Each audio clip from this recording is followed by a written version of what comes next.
Vols are back. Yeah, they had us the first half, I'm not going to lie. Oh, could be Wayne! I think I got my swagger back. Oh! I love it, baby! Them orange britches. Something about them orange britches. Tennessee wins! By Tennessee, Jawan Jennings. Jennings makes the catch. Ball hit high in the air into right field. Going back is Sayre. And Tennessee can say hello, win column. A grand slam in the bottom of the ninth. You can't draw it up any better. We just won a basketball game, and we're very happy right now. I made up my mind. I don't expect to ever look back. I'm going to stay at the University of Tennessee.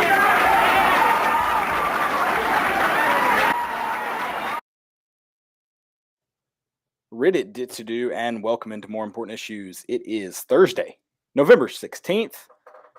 The Vols go on the road to Columbia, South Carolina. We should have played Guess at Columbia. Dadgummit. Guess at Columbia. Caleb, what Columbia is Tennessee going to this week? I hope I figure it out. I'm hitting I-26 tomorrow. This is my official send-off party. I couldn't talk Landon into going with me. Everybody boo Landon. But some of us are making the trip to Columbia. What jersey do you have on? Dude, I got that freaking Heisman winner, okay. dude. It looks like old school at the top for some reason. It's actually like a mesh jersey. Okay. It's not like It's pretty cool. Yeah. I thought it was I thought you were rocking like a Clausen. I thought you had Austin. I thought you stole Austin's Casey jersey or something. I didn't know what was happening. Just your personal hooker, you know. I like that. I like it a lot. It's funny that you say that you hope you pick the right place, because this is one of my stupidities, but it kind of ties into this. George Kittle this week said, "See you next week," and did the Italian flag. He is supposed to be playing in Mexico, so easily confused.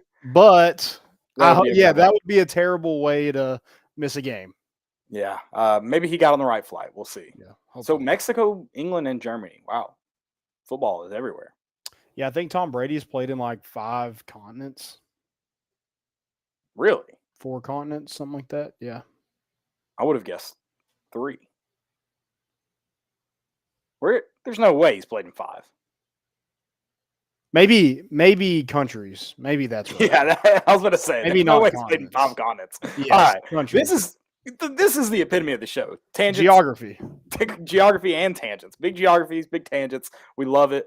We are here to talk South Carolina. We are obviously real fired up for it. It is, hey, Tennessee last 2 weeks of the season gets to play, spoiler, to a couple teams' senior nights. This is South Carolina's final home game in Williams-Brice before they take on in-state rival Clemson next weekend. So that'll be fun. I like Williams-Brice. I'm going to talk crap about it because I like to talk crap about other teams and other stadiums. It's a pretty cool stadium. It's going to be cold as balls like it was the last time I was there. But overall, I mean, Williams-Brice is pretty cool. Good tailgating spot. It's all it is around it is tailgates. So I was about to say, it's just in a field. Yeah, so that makes it fun. I was reading about they have this new area that's pretty much specifically for tailgating. I'm excited to visit it and check it out. It sounds like when they built it, it was designed essentially for tailgating. So okay, that'll be cool to check out from everything I've read online. So yeah, I'm pretty pumped up. Sitting in a newly renovated area. It was renovated in 2020, so excited to see. I think it's called the Traditions Club. Can't hide that money. Yeah, for real. You know, are you given to their NIL? Is yeah, I'm the reason Spencer Rattler made it on campus this season. You're welcome, Cox. I am thinking also Tennessee fans. You're welcome. Yeah, for real. I am thinking of some good cock puns to post Saturday. So if you got any, shoot them my way. I'll credit you. I probably won't, but maybe. Yeah, maybe don't ask for people to send you. You do what you will with that information. do what you will. We'll talk a little bit of basketball on this show too. Florida Gulf Coast last night. Yep. I fell asleep. I won't lie. I shouldn't have laid down to watch the game. I was very tired. And then if you watch the game, you understand why. So I will be full disclosure. I won't lie to you. I'm an idiot on this show. So a little bit of box score watching for me, but stupidity, I guess, falls on me. You're the committee. Exactly. That's all they do. Yeah. Exactly. So. Just a little box score watching. All right. Well, let's hit it. Let's talk some Tennessee in South If you got any Carolina. questions, drop those in the chat. I'm in the chat. I don't know if Caleb is, but I'm in the chat. So I'll get to those questions. If you want to roast somebody, maybe it's Shane Beamer. He just seems like a roastable guy. He's got a punchable face. I really don't like Shane Beamer. I really like that he is coaching at South Carolina, though. I think I would like Shane Beamer if I actually hung out with him, but seeing him from afar is so Butch Jones, it's not even funny. I would hate to have to defend him, so I'm glad he's not our coach. I kind of agree with you. Seems like a easy hang. I think easy is the right word. It'd be cool to have a beer with, sure. Yeah, but I'm really glad I don't have to defend this stupid stuff he says and does. I'm glad he's not our coach. Yeah, like him and Josh Heupel are complete opposites, and it's funny because 2 years ago, these two programs were along the same playing field. You know, both had fired coaches, bottom of the SEC, and just a roster overhaul. And then now you look at it 2 years later, and it's Tennessee is worlds past South Carolina. And I think a lot of that has to do with your quarterback. And I think that's goes to show how important a quarterback is, but also the overall buy-in of Tennessee's program has, got them to this point. Mm-hmm. They shouldn't be here, but I think the buy-in from every single person on this roster has, surpassed all expectations. Yeah, I don't disagree. It's a good point. I haven't really considered that they were pretty in pretty similar spots before both got new coaches in the same cycle too, which is interesting as well. And I would say South Carolina fans were happier about their hire than Tennessee fans were happier about their hire. Yeah, and I mean, there was no reason to trust Shane Beamer, but I guess because of that, there was really no reason to entirely distrust him. Yeah, obviously you want to have some healthy skepticism, but no red flags. Obviously came from some successful programs, came from a good football family. But yeah, to see these two programs take different directions. Number one, the biggest thing I think is transfer portal for Tennessee. Second biggest thing, transfer portal. First, the one you mentioned, quarterback. And it's very interesting the two paths they've taken to get their quarterbacks, because Spencer Rattler, highly touted high school recruit, successful at Oklahoma, not as successful as Oklahoma quarterbacks before him, but threw for a lot of yards, threw a lot of touchdowns, and wasn't Oklahoma quarterbacks of late, but a good one. And then Hendon Hooker, just your pedestrian maybe at Virginia Tech before arriving on campus, Tennessee. And the paths they've taken since their transfers have been, like Tennessee and South Carolina, almost complete opposites. Yeah, it's like they were switched at birth or something. Like in the transfer portal, like you were saying, Spencer Rattler, like the headline was Spencer Rattler. Yeah, he was a Heisman. I won't call it contender because that's not a fair word because he hadn't played a game yet. But a Heisman, he had good odds. Hopeful, yeah. Heisman, a lot of people had him rated above Hendon Hooker. Yeah, 100%. I mean, when we got Hendon Hooker, we're like, oh, okay, cool. Yeah, maybe he'll come in, compete, and see what happens. But Spencer Rattler was a starter as soon as he stepped on campus. So, yeah, I mean, I think this game is a lot like these last couple of games Tennessee's had. Missouri, Kentucky. It's teams that have trouble scoring, and if you have trouble scoring, I think Tennessee thrives. I was hoping you'd say UT Martin. That would have been good. Yeah, that too. But if you have trouble scoring against, going up against this offense that, scores with ease and is so efficient at doing it, it doesn't work out in your favor. That and I mean, another thing too is not only can they not score, when they do score, it's usually on big time plays. Well, Tennessee's defense is good at not giving up the big time plays. If you can't go and drive the field consistently on Tennessee, you just don't really stand a chance because Flip side of that, Tennessee's going to go out and hit big plays on you. So not only is it not can they not score, the only way they really can score is hitting big plays. So how do they go and score points on Saturday? I think is an interesting topic that not that people are giving South Carolina a chance, because shockingly they're not. South Carolina fans even are hoping to cover. How do they score points? I think is a great question. Is it going to be a special teams play like Florida? I think that's their best chance, their best path to it. Well, and they've kind of like done that kind of stuff all year long. I mean, last year in this game, they tried to throw a halfback pass from the goal line. They've Do it done again, the swinging, Shane. Yeah, they've done a swinging gate. They did the fake punt against Florida, like you mentioned. They've done an onside kick. Like, they've shown all this stuff. I think Tennessee has to be ready for that.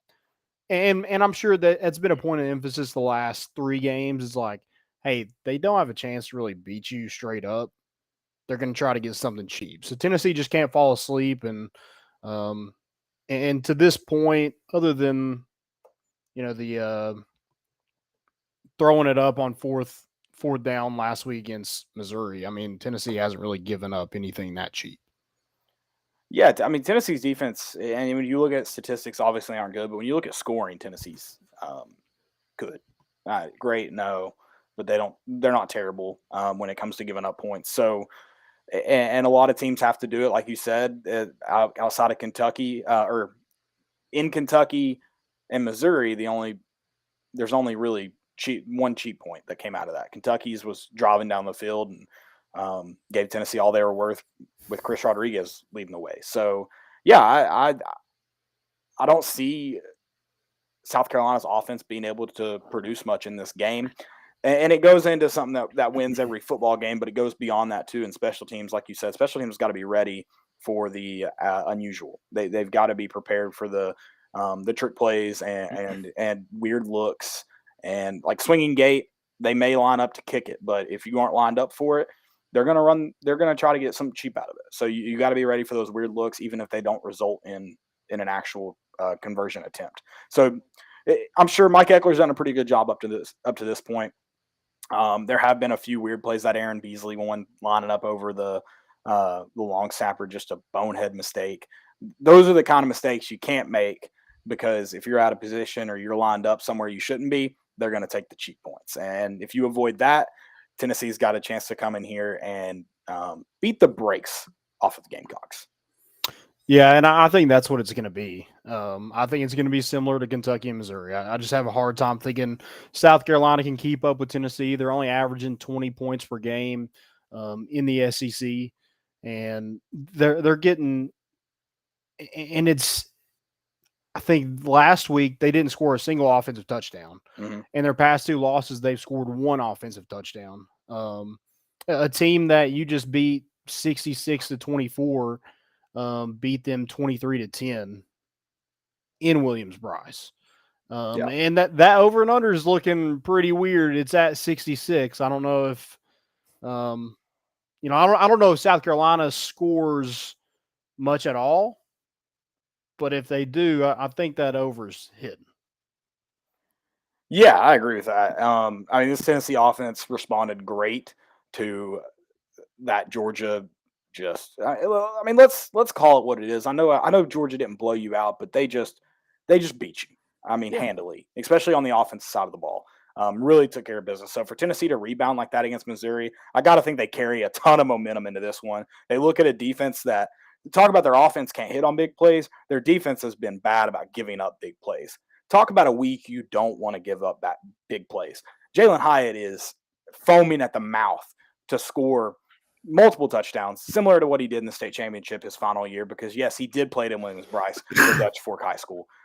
Just foaming at the mouth, getting the opportunity to do that again. And Landon, I don't know how they stop him. No, I don't either. And secondary has kind of benefited from them being so bad about defending the ground game. They gave up 374 yards, I think, last week to Florida. I think they're averaging 192, which I think is 13th in the SEC. So, they're just not good up front. Their front seven's not great. I know they have some decent, Cam Smith is the NFL type, DB. They just don't have anybody that's super impressive on either side of the ball. Marshawn Lloyd is, I think, out for this game. Same with Christian Bill Smith. So it looks like you'll get a huge dose of Jaheim Bell, who is kind of their do-it-all. He's listed as a tight end, but in the past 2 games, he's had 28 carries. So, he's a bigger guy, 6'3", 232. So that's somebody Tennessee's got to stop. I think that's kind of their best playmaker. They don't have anybody to kind of take the top off the defense. So I'm looking at Brandon Turnage and Danico Slaughter and be like, hey, play your game. Get your hands on the football. Let's get some picks. Let's play aggressive, because they're not going to be able to just run by you. Yeah, I mean, this is the game, too. Talk about turnovers. Tennessee's done a pretty decent job. I know they've gotten a lot of those against weaker opponents. Well, this is a weaker opponent, to be fair. But this is a week to create turnovers. I mean, obviously the guys on the outside and the back end got to be really involved in the passing game. But I think even more so, I mean, the easiest way for them to move the ball is their inside guys. The only way, probably, I would argue, effectively. So, I mean, going to rely on linebackers, Jeremy Banks, Aaron Beasley, Juwan Mitchell, whoever's in that game, and then your nickel, Tamari McDonald, or whoever's playing it at that point, I think is going to be really, really crucial too in that passing game, just because Spencer Rattler struggled this year, man. He is not having the year that he wanted to, or that anyone outside or inside of Columbia expected him to. So this passing defense, this is your chance to really get after a guy. And I mean, you have a chance to create some turnovers tomorrow. Yeah, he is athletic. So, he can make you pay if he's able to get out of the pocket. But if you're able to keep him in the pocket, I mean, the guy's going to throw it to you. 8 touchdowns, 9 interceptions. I mean, they turn the football over a lot. And I think that's teams are not allowing them to hit on the big plays. So they're having to drive the length of the field, and they just don't have the offensive capability to do it. Yeah, and even more so too. Obviously, Tennessee has struggled with Stetson Bennett. They struggled Brady Cook early in the game against Missouri. I think their adjustments in the second half tell me that surely they're coming into this game prepared. So talk about Spencer Rattler. You diminish his success if he stays in the pocket. I also got to think Tennessee's defenses, after seeing Cook, is better and how they adjusted is better prepared for when Spencer Rattler does inevitably scramble and try to make plays with his feet. So I do like that aspect of it, that Tennessee did get to see some of that last week and did adjust well to it. It's not like you got burned by Cook all day or anything like that. So I do like that aspect of it. Yeah, and he's a different kind of quarterback than Stetson and Brady Cook. He's not looking to run, per se. I mean, let's be honest. He's a pansy.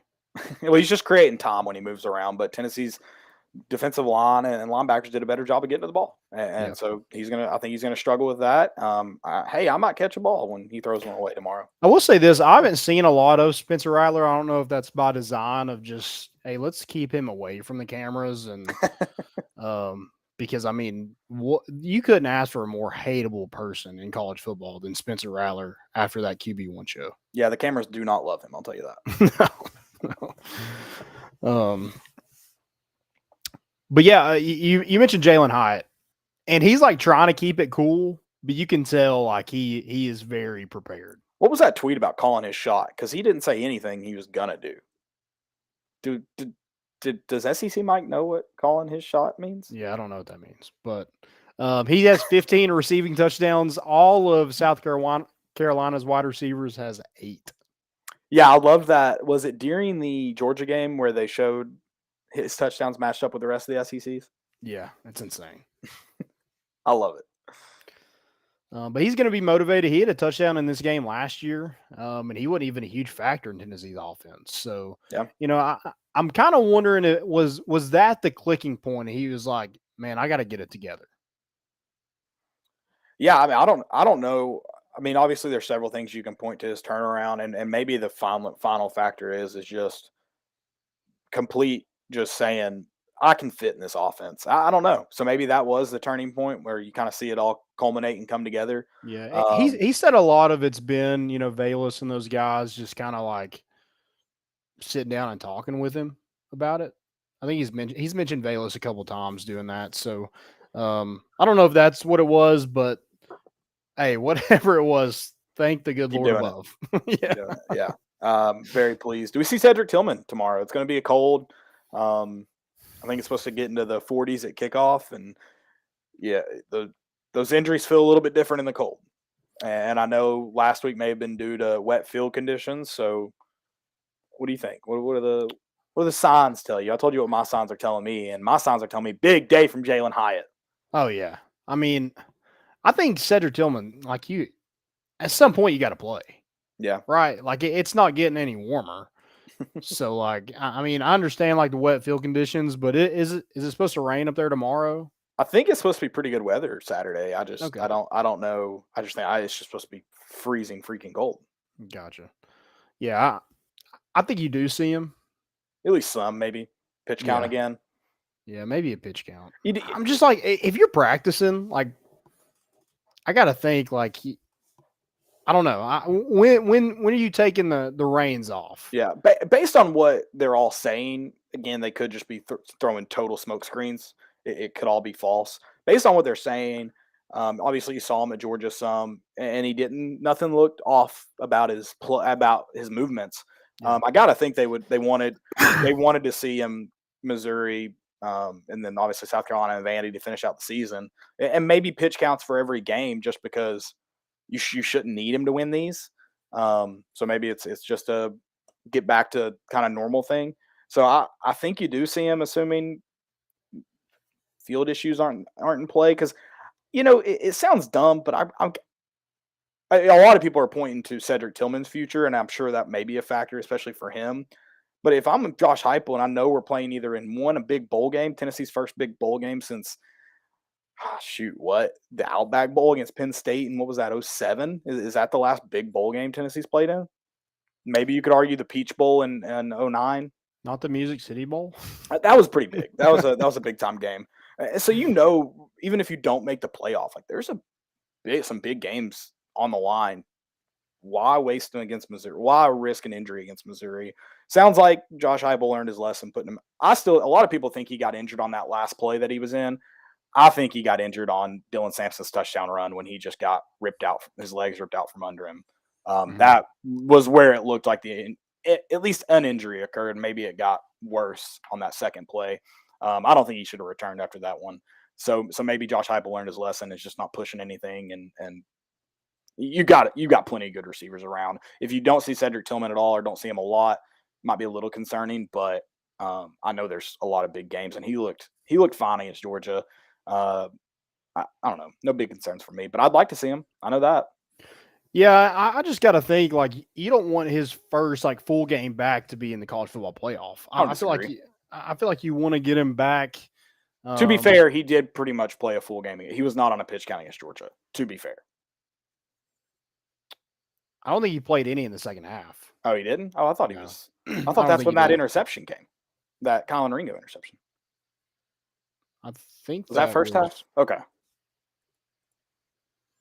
It may. Believe me, I blocked a lot of that game out of my mind. Yeah, that's fair. If we had lost to Missouri, I would have, I might have thought more about it or played bad against Missouri. That Missouri win fully helped me just flush it out. It was about a minute. It was a minute 49 left, or no, less than that, maybe more than that. Sorry, 4:52 left in the second. Okay, when that came. Yeah, I don't think he played in the second half. He played the first drive of the second half. Okay, he had a completed pass, so we didn't have the ball much more of the second half. So yeah, I'd like to see him a little bit more. Also, I want to see more Dylan Sampson. We mentioned. Hold on, he did play. He played the whole second half. He did? Yeah, he had a pass incompletion 13 minutes left in the fourth quarter. Okay. Yeah. So he had a target. I'm trying to scroll through just to see. It looks like his last one came with 13 minutes left in the fourth quarter, but I'm scrolling to check. Okay. So he might not have played Tennessee's touchdown drive. Yeah. But yeah. So he played most of it. I'd like to see more of Dylan Sampson, just 300. Them giving up 370 yards on the ground. I got to think, those running backs should have a field day. And that's got to be a big boost for your offensive line, who didn't really play great against Missouri. Gave up 4 sacks, gave up a lot of sacks against Georgia. So this is a bounce back game for them. Tennessee basketball maybe got their bounce back game last night. How about this offensive line getting a bounce back game this weekend against South Carolina? I mentioned they're not great up front. They do have some high profile guys. Burge, Pickens is a high profile recruit. And they do have some tackles and sacks, but I just want to see this offensive line getting back to dominating like they were before Georgia. Yeah. And going back to Dylan Sampson too. I'm not saying he needs to be your number one back or even your number two back. I just think you need to utilize him. He has a different skill set than the other two guys. So yeah, I agree with that. I want to see him. You got to find a way to get him involved and get him the ball. Yeah. No, I agree. Yeah. Feed Jalen Hyatt too. Just keep feeding him.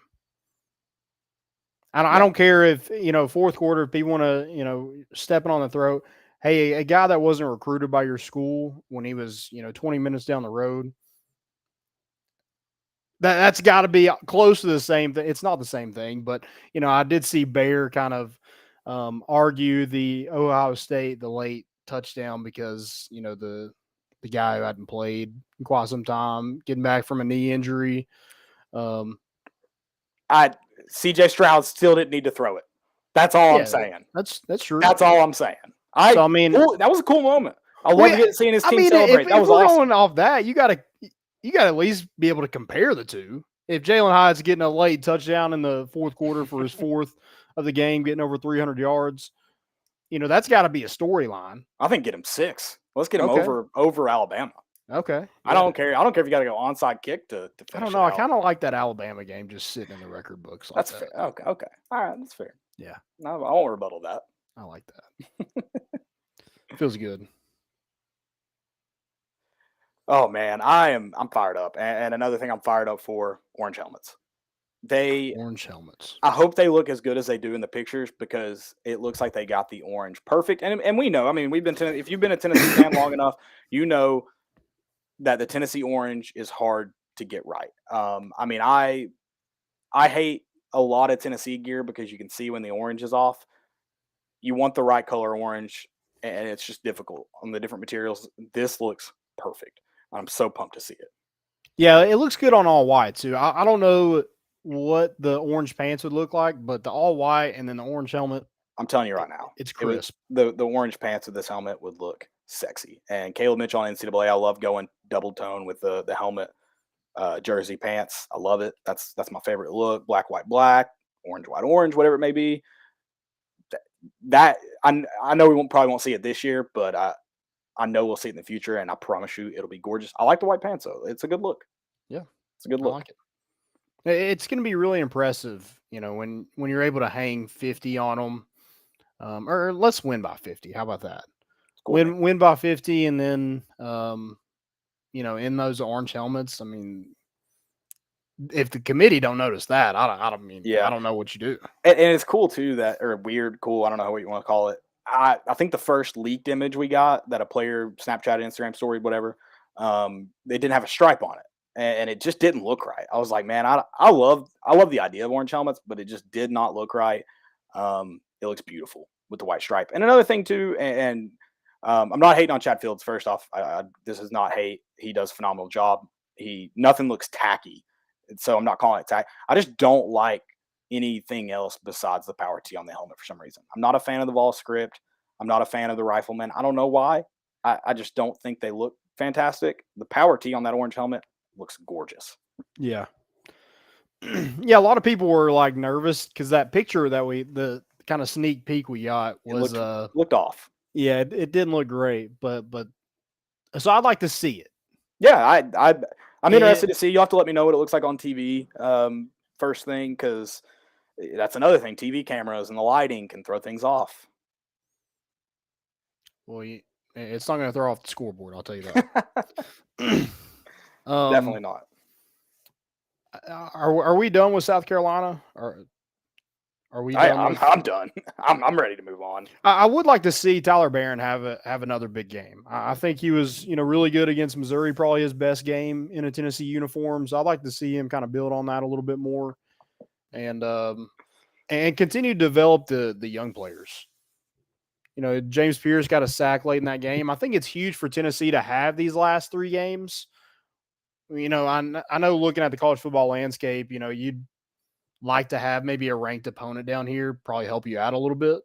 But having these last 3 games, I think it's a lot easier to manage kind of the red shirt and the 4 games, down the stretch right here. So you can get some guys some playing time that normally wouldn't get some playing time. And that's something Tennessee hasn't had the luxury of playing young guys late in games for a long time. And if you were, it was an uninspired time. Some people call it garbage time.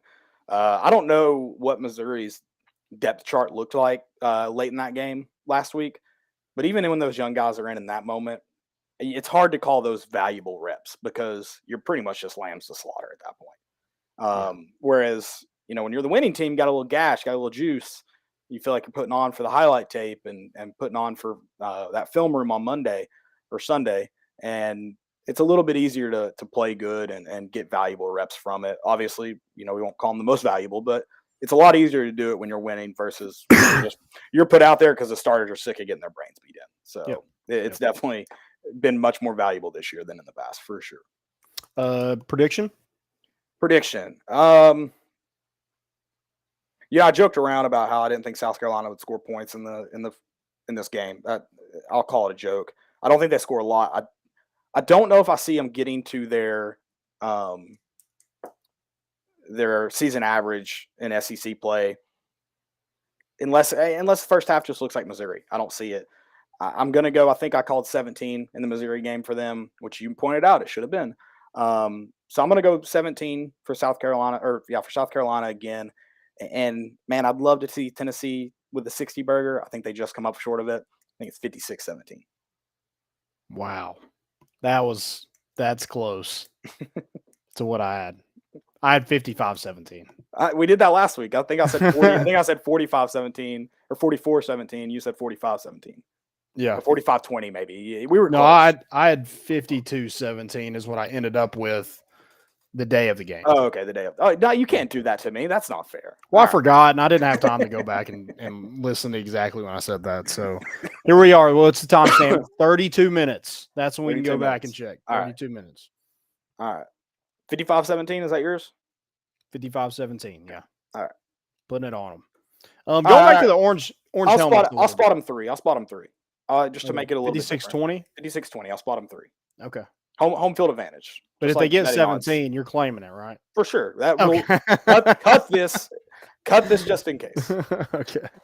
Also, real quick, there is an argument going on Twitter, and someone finally revealed the irony in our name, and I appreciate that. So, okay. Yeah. What was the argument? It was about the hateability of Spencer Rattler, and I just like that we are taken serious when we should never be taken serious. Yeah. Usually when I walk away from the show, I forget 90% of what I said. So it's just that you black out and you move on. The Spencer Rattler thing, I think, I know the tweet was out there, but we did say we hope that he's turned over a new leaf because I'm also judging him based on when he was 17, not now. I have no idea. I don't listen to him. I don't watch him. And to be fair, the Heisman stuff isn't his fault. To be fair, he didn't say that. Some dumbheads in the media said it. So, I don't actually hate. I hope he treats his backup a lot better than he did on that show. Because good God, there are a few people I hate in this world, especially people I haven't met. So if I say I hate a player on this show, just know it is college football passion coming out. It's not real. Just would like to preface that. But someone said it's funny that they're talking about that when their show's called More Important Issues. And that's the irony, my friend. I'm glad I had to explain to you why the show is called that when all we talk about is Tennessee sports. In case you didn't realize these are not the most important issues. But if you think that, like me and Land, then that's why you're here. Thank you all for listening. Yeah, somebody did bring up a good point. Vol Skeeter said the most dislikable player is unquestionably Jermaine Burton. Punching a female student is more unlikable than anything. 100%. That's fair. 100%. 100%. Orange helmets, though. I'm sorry. I tangented you. Again. Yeah. I think it does give this team something to look forward to. I mean, playing on the road at night against an inferior opponent. I mean, I think this team doesn't need anything to kind of like get hyped up for, but I think it does add a little extra flair to it. Yeah, I mean, I think Josh Heupel said it just to see the players excited, and I think it's cool that.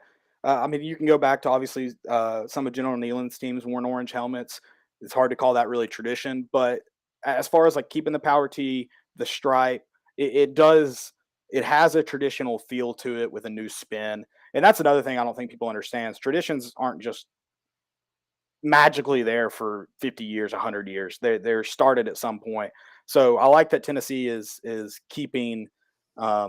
I think orange helmets are much closer to keeping tradition than black. So, which I'm sure the people who hate the orange hate the black too. So that's not a great argument for them. But I think it does a great job of aligning with what Tennessee football and Tennessee athletics are about. And I don't. If you hate them, I don't understand how. I'll say it. You're an idiot. And Yeah, just go back. I don't mean anything I say on the show because I know some people are easily offended. So, yeah, but I mean, just like Josh Heupel said, that's all you need to really care about when, you know, if you are a traditionalist, the players like it. Yeah, the players like it. That's all that matters. Hold on. I gotta refute that.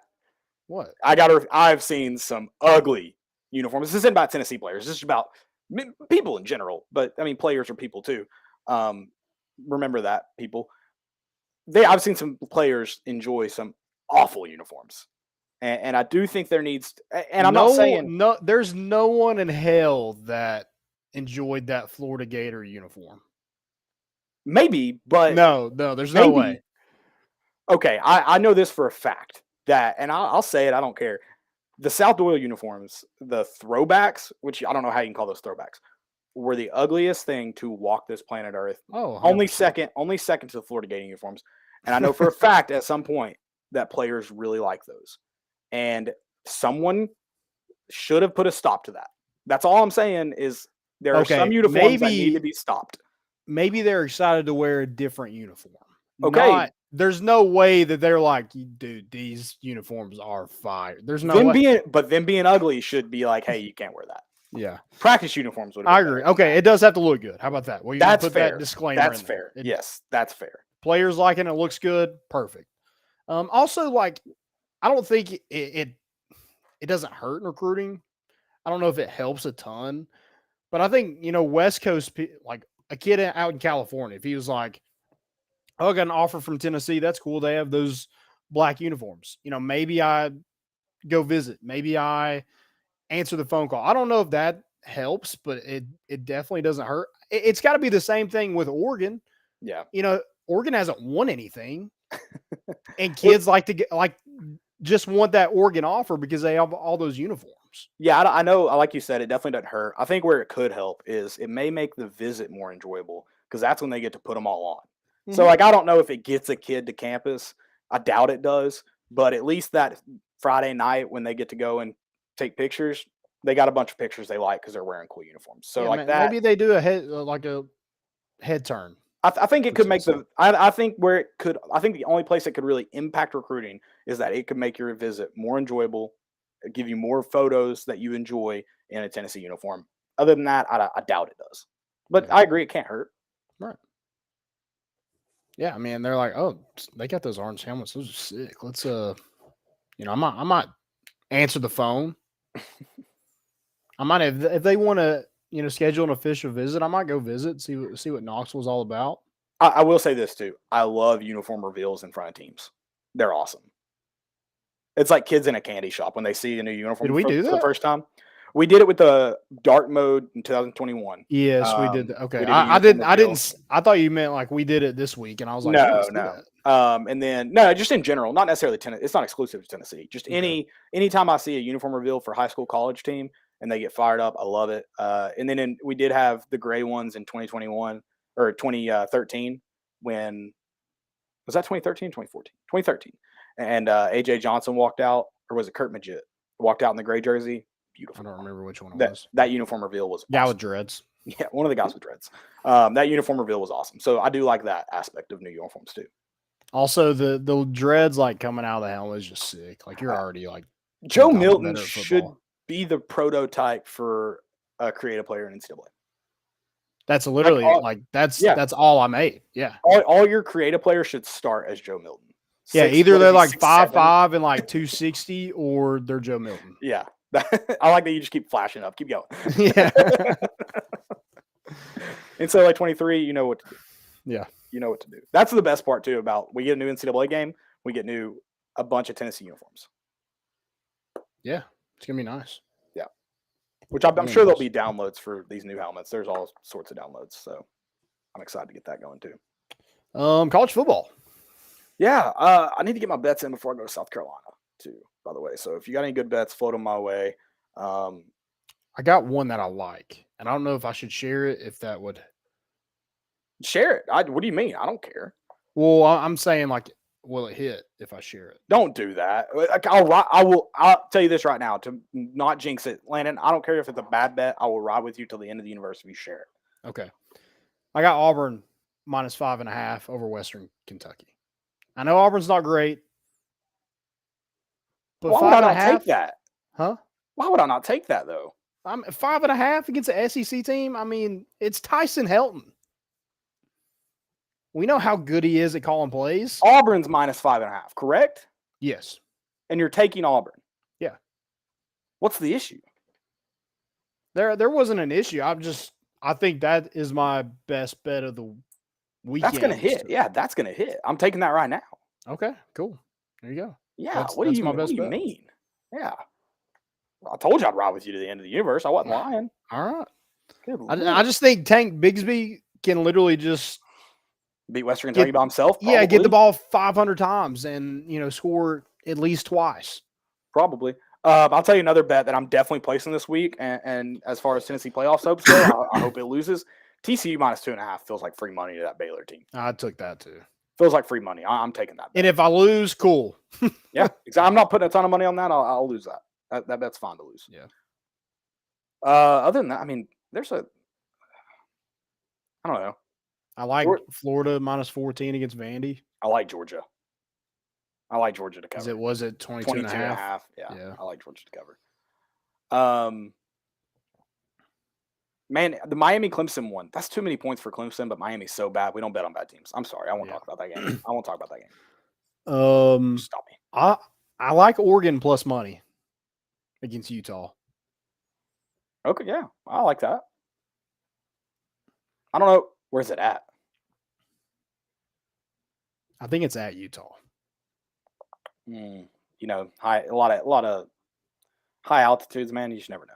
This is a bounce back game. Okay, good point. It's a good point. Another bet I'm going to take. And I think it hits. I'm taking USC minus 2.5. Same deal.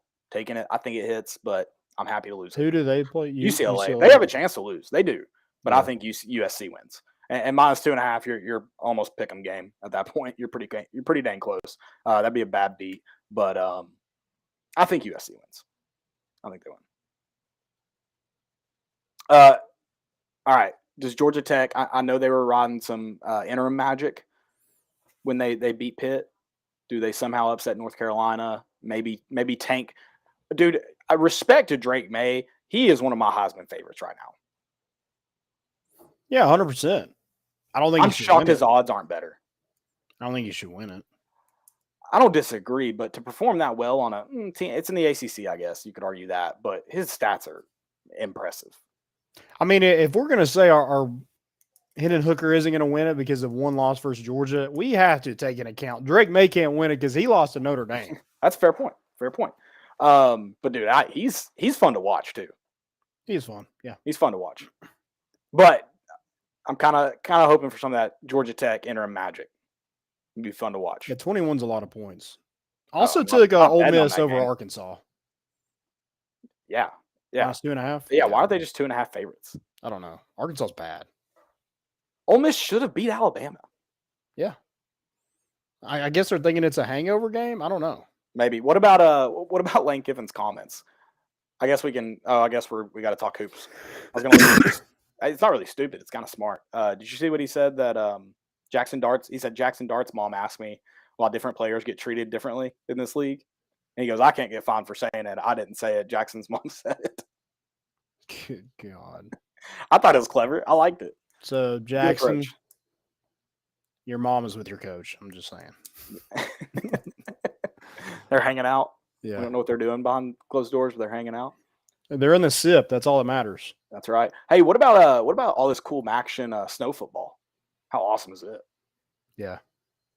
I love snow football. The moment snow starts coming on the ground, I'm going out and throwing football in the yard. Oh yeah, taking unders, baby. If I was still old enough or young enough, really, to play tackle football, I would be doing that in the snow. Oh yeah. Also have one more bet. LSU. Okay. What are they? Minus 14. I think I got it minus 14. That's it to UAB? Yeah. Oh, that's good. Surely that line's moved. When did you get that? Monday? Maybe it's 15. I think it's 15 now. That's still good, right? Yeah. Jaden Daniels is looking a lot better. I mean, I don't know anything about UAB, but I know what I don't need to know anything about UAB. Yeah. And they're score. And they're playing for a playoff spot too. This isn't, and it's not even close to guaranteed. Right. And if they lose, I'm not mad. Yeah, sign off. You're good. But if they lose the bet, are you good? They didn't punish them for that Arkansas loss at all. In fact, they rewarded them, sort of. Arkansas barely win. Sorry, barely win. It was a loss. In terms of playoff spots, it should have been a loss. Yeah, they're like, oh, it's a hangover game. Tennessee didn't get that luxury. Hangover from what? Oh, I guess Bama. Sorry, yeah. I was thinking Ole Miss. This is the past week. Sorry, I'm with you now. Yeah, whatever. Also, Arkansas is one of my fails or stupidities. Did Brad McMurphy tweet it? Hangover? I don't know. But let's talk about the playoff a little bit. Tennessee's still at 5. I don't think. I wasn't surprised by that. I did love how Reese Davis kind of shut down the notion that LSU could pass Tennessee if they went out, which I do find a little interesting. Just because. I think there should be some weight. I don't know how much. I think the good thing is, and I'm not convinced the committee would care because they've said they only like Tennessee. If they lose to Georgia, no matter the loss in September, I think it's a different story than what they're saying now. It's recency bias. They remember your latest games. They remember what you do in November, Johnny Majors. It shocks me a little bit, but I hope the committee's on the same pace as Reese Davis because Tennessee didn't only beat LSU, they went to Baton Rouge and torched them in front of a home crowd. Actually, I would argue not in front of a home crowd because they all left before the third quarter even started. Yep. Yeah, it turned into a home game really quick for Tennessee. But yeah, I just don't see how, like, if you have all these factors going into it, your number one factor should always be head to head. I'm sorry, but that's what your basis should be off of. Well, and if you don't get a head-to-head, then you can go to other stuff and see what happens. Well, and even if Georgia wins it, they're still a 2-loss team. And Tennessee, assuming wins out, they're not. Right. So, yeah, it just doesn't make any sense of why it's even a debate. I mean, all you're saying is, like, how dominant the SEC is. But you literally cannot. And I'll ride if it happens because, I mean, it probably is going to happen if LSU does win. Because that's just who we are. I don't like the float. I think the worst way to get burned is if Michigan or Ohio State got in. I think that's the worst way to get burned. Both are pretty bad. Yeah, I agree. I just think at least LSU would be a championship winner. So that way sucks. But I think the worst way would But it's also you beat them bad. And they got it. They got in before you. So, like, that may be worse. I just don't see how, like, if you're picking 4 teams, like, who's our best teams? You name the 4 and you're like, oh, let's not put Tennessee in. Let's put LSU. How do you leave Tennessee out and put LSU in when Tennessee beat them head to head? Yeah. I don't think Tennessee should get in over Georgia, even if Georgia loses to LSU. If Georgia lost to Kentucky and won the championship and Tennessee got in, that obviously wouldn't happen. I don't know. Like there would be no world I would think Tennessee should get in over Georgia. Right. With Georgia, that's a different story. Over Georgia, no. Yeah. And obviously, unless Georgia lost, head-to-head should be your biggest factor. Yeah, if Georgia's a 1-loss team, they get in before Tennessee. Yes. And sorry to Michigan or Ohio State, whoever loses that game. I know Ohio State has probably the bigger name, but you don't have a conference championship, and your resume sucks. And Ohio State does get the pleasure of at least they had Notre Dame, and that does look good resume-wise. When you look at strength of schedule, that does look better. I think that's the dangerous part is if you lose Ohio State's, it's a little bit better and name recognition. I think if Michigan loses, we're good. We're fine. It's if Ohio State loses, that's when I'm like, oh, panic. This is where we get screwed. This is the all-time screw job. Michigan, I'm not as worried about. Yeah. Michigan's resume sucks. It does suck. And I think Colin Cowherd said today that he's never seen Michigan play a bad half of football. Brother, they were trailing to Rutgers just 2 weeks ago. Yeah, I mean, is he box score watching? Well, no. Well, yeah, he wasn't even doing that. Yeah. He's a final score watcher. He's worse. Yeah. Yeah, he's just on that ESPN app looking at it. I don't have really anything else. That's it. USC. I don't think you can even think about it. If you got them that far back, you're saying that you don't. Yeah, I don't think winning out should be able to trump where they're at right now. No. Assuming just like I think Tennessee will have to be 4 if TCU loses, or if TCU wins out. Yeah, I don't think Tennessee can do anything to surpass TCU unless TCU loses. Which TCU would probably be happy if Tennessee, or sorry, no, they wouldn't be happy if Tennessee jumped them. Sorry, they'd have to play Georgia. I think if they do switch them, it's they're seeding the teams. Which they said they're not supposed to do. Well, correct. I'm saying if they do that though, that proves you're saying I'm guilty. And I get you don't want the rematch happening, but you risk it either way. It's not a 64 team, 12 team, 16. It's not. It wouldn't have to be crazy things happen for them to rematch. It's win one game and it's a rematch. So if you're gonna avoid rematches in a 4-team playoff, that's the dumbest thing I've ever heard. Yeah, but Baylor, if you want to help us out this week, that'd be cool. I would love nothing more if Baylor helped us out because I don't necessarily want to travel to Phoenix for that game, but I don't.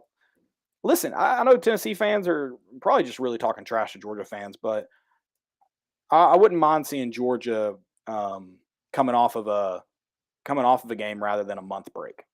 Yeah, I think that's fair to say. I've never seen a fan base that is so obsessed with a team that they beat. Yeah. I mean, Georgia fans are constantly in everybody's mentions. It's just like, dude, y'all won. Well, they understand you won. Everyone else on our schedule sucks. Yeah, and they're tarnishing their own win. They're saying y'all shouldn't be in the playoff. Yeah, which is so y'all don't play anybody, I guess. Okay, yeah, good, yeah. Good to know. Good to know.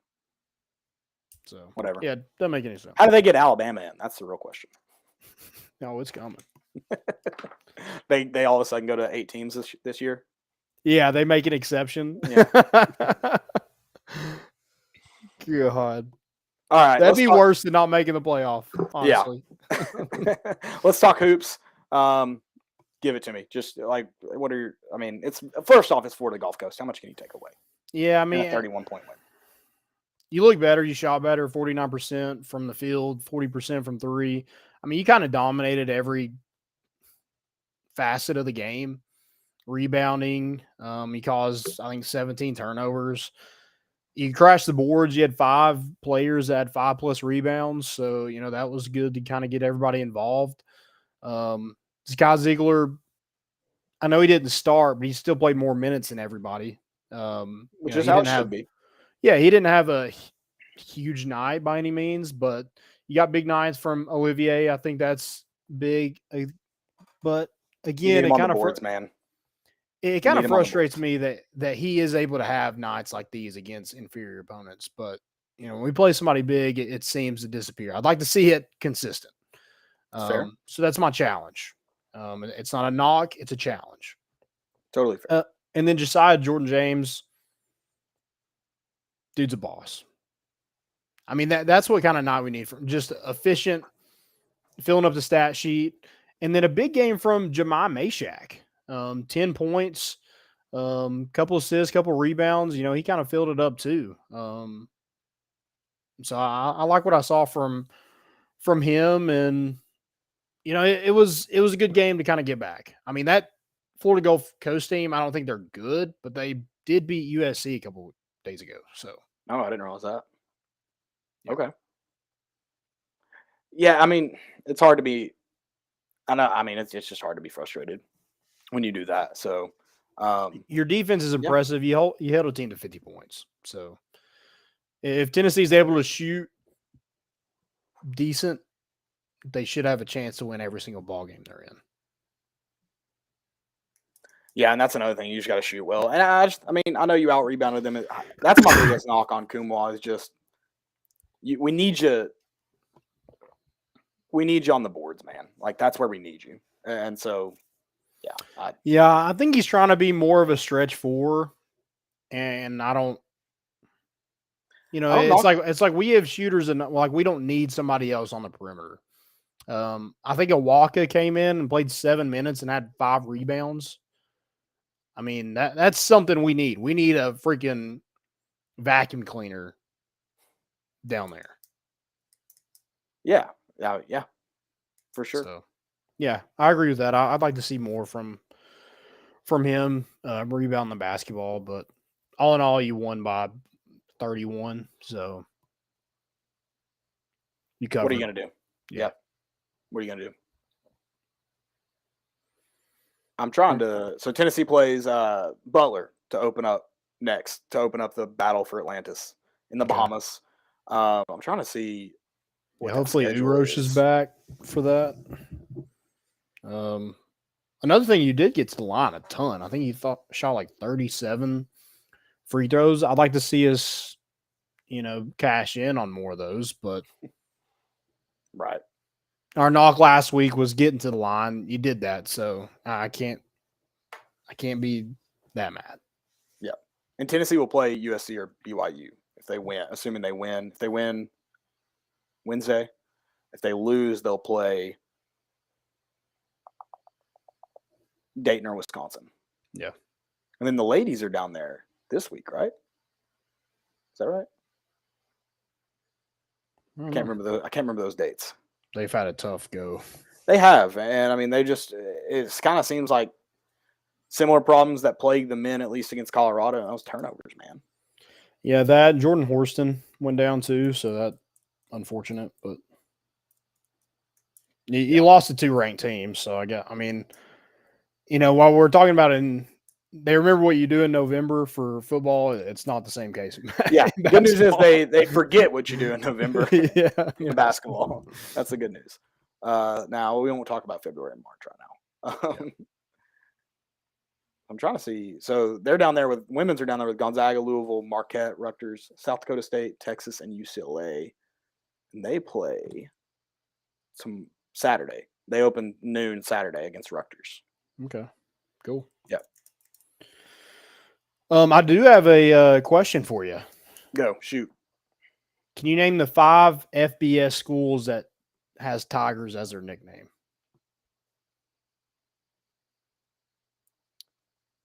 Five schools that have Tigers as their nickname. Yep. LSU will start easy. Okay. Missouri. It's in the SEC. Clemson.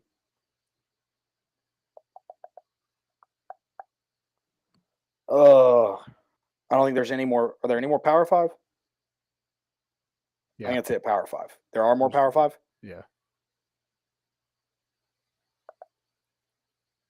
This isn't good. This isn't good radio, Landon. This isn't good podcasting. Also, if you know that in the chat, you can drop them. Help me out. But yeah, sorry, I'm trying to think. Okay, 5 FBS teams that have Tigers as their nickname. LSU. I need to write this down. Clemson, Mizzou. That's another thing we forgot to mention about college football is the ACC teams that have 1 loss getting in. Yeah, I don't see it happening though. I don't either. ACC is too weak. I don't either. Okay, so it's not an ACC school, is that right? I'm running down. There's no ACC school. It's Clemson. One. Yes, there's okay, not another. Sorry. Okay, not an SEC school, unless you count Auburn. Okay, sorry. A War Eagle, man. War damn Eagle. How would I get that? Auburn. That's it in the SEC. Mm-hmm. Unless there's another freaking 2 nickname school out there I'm not thinking about. So I've named 4, so I'm missing 1. That's got to be it for FBS. I can't think of one in the Big 12 off the top of my head. That is it for FBS. Okay, so Or not FBS, Power 5, sorry. Yeah, I know what you mean. Group of 5, okay. Golly. Rack my brain on group of 5 schools. Jeez. You're going to either think of it and just be mad, or I'm going to be mad when you tell me regardless, because I'm sure I know it. Yeah. I'm running like south to north right now, just trying to think of schools. Is it South Alabama's like the Jaguars? The Tigers, yeah. They're a cat.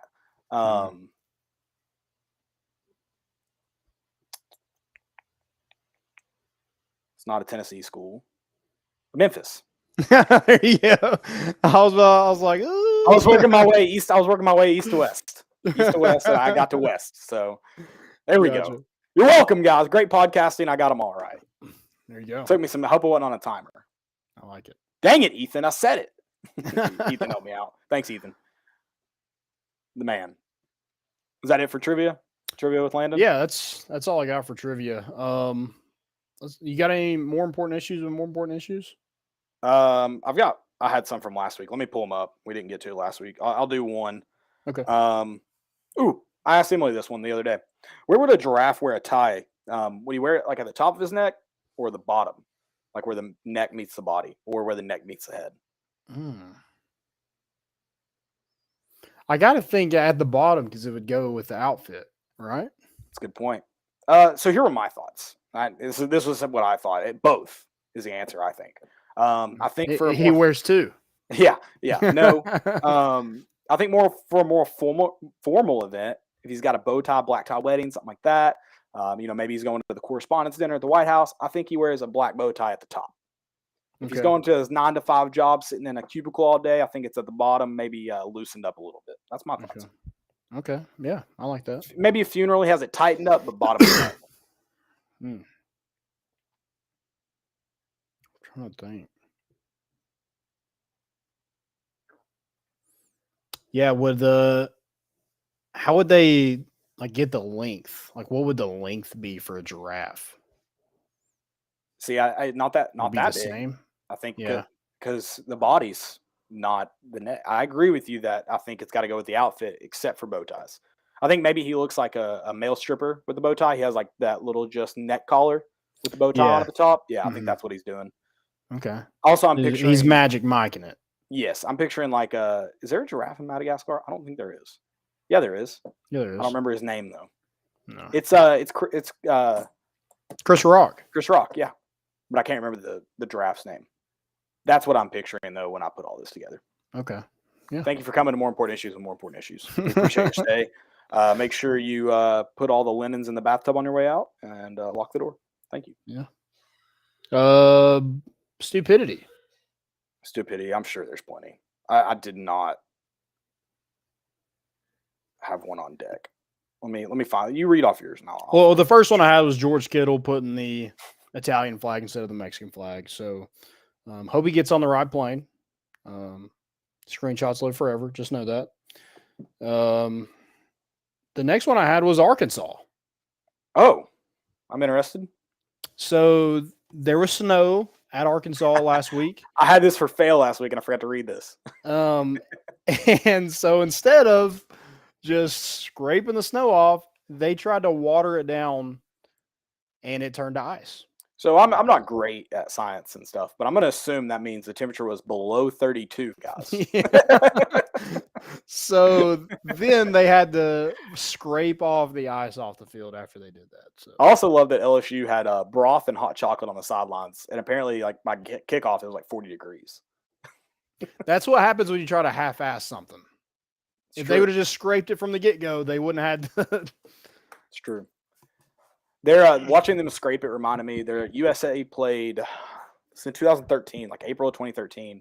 They played a CONCACAF team in Denver, and dude, like there was like several inches of snow on the ground covering the field in the middle of the soccer game. There's no real stoppages in play. They were running out with snow shovels to show like the penalty box line, the 18. Like they were running on the field of play so that the ref could see the lines and the players could see the lines on the field. It was awesome. They should not have played the game. It was awesome. It was so cool. My stupidity, I've got two actually. My first one, fans that don't want to checker Vandy, checker Dudley. because they think it'll hurt Vanderbilt's players' feelings on senior night. I just don't get that. We've been talking about selling out their stadium forever. They would see orange no matter what. What's the big deal? All right, moving on from that because I don't want to stay on it forever unless you have something. No, I'm indifferent. I don't care either way. I don't care either. I don't think I'll wear it. Yeah. I'm not paying $200 to get into freaking that shitty stadium. So it's not even Dudley anymore. What's it called? I think it is Dudley Field. I get mad when I have to pay over $8 for a high school stadium. I'm definitely not paying $200 for a high school stadium. So.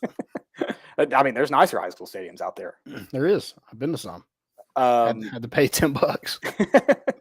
They got to pay for that $200 million facility somehow. Right. My next one, and this could come back to bite Tennessee fans badly. Swifties, have you seen the outrage of Ticketmaster and Taylor Swift and how difficult it has been to get tickets and how expensive it's been? It's been hilarious watching them melt down. If you know Taylor Swift's fans, they're may not be as powerful as the Beehive, but they're way meaner than Beyonce's fan base. They're all pretty much just jerks. Well, they have been up in arms about this Ticketmaster thing, and rightfully so, in my opinion. Tennessee fans have somehow gotten into the trenches with them. I don't know the background. Here's the problem where it could come by. But so dumb on the Swifties, stupidity on the Swifties. You knew how this worked. Come on, you've been a Taylor Swift fan for how long? You don't get in there cheap. Here's where it wasn't going to come easy either. Right. Here's where it bites Tennessee. If Tennessee does make a college football playoff, that same thing is going to happen because there will be thousands and thousands and thousands of Tennessee fans trying to get into 2 games, not an entire tour of Taylor Swift's. So just prepare. After that selection show, it's going to be mayhem level that the Swifties have never seen in their entire life. And if they try to come back at them, it's going to be even dumber on the Swifties. So that's my fair warning. I'll say it. I'm not in the Swiftie army, but maybe a Swiftie supporter. I love Taylor Swift. I'll say it. Her new music kind of sucks, but I'll say that with love in my heart for Taylor Swift. Don't come at Tennessee. Don't come at Tennessee fans on Twitter. You'll regret the decision, but it's fair warning. It's going to happen to us in December. Yeah. I don't really have anything to add to that. I mean, I just don't like the sites anyway. I think they suck. I hate Ticketmaster, man. It is easier to transfer tickets. I think that's the only benefit. And I'll gladly pay for that service. I don't want to pay $60 for that service. No. It can't cost $60. We've been doing this forever. Yeah, the fees are outrageous. And the fees for the fees are even dumber. Yeah, so hey, they have tickets on here for $120. It's going to probably be around 200. Yeah. With the fees and everything. Like, it shouldn't be an extra ticket for you to just buy your tickets on a website. Correct. That's all I got. That's it, guys. I appreciate y'all listening in. Always, I'm an idiot. Love you all. I'll see you in Columbia. I'll be running around some tailgates, so holler at me. We'll meet up. Yeah, guys, thanks for listening. Finish out the week great. Dominate tomorrow, and we dominate on Saturday. We're bringing the boat in, and we out.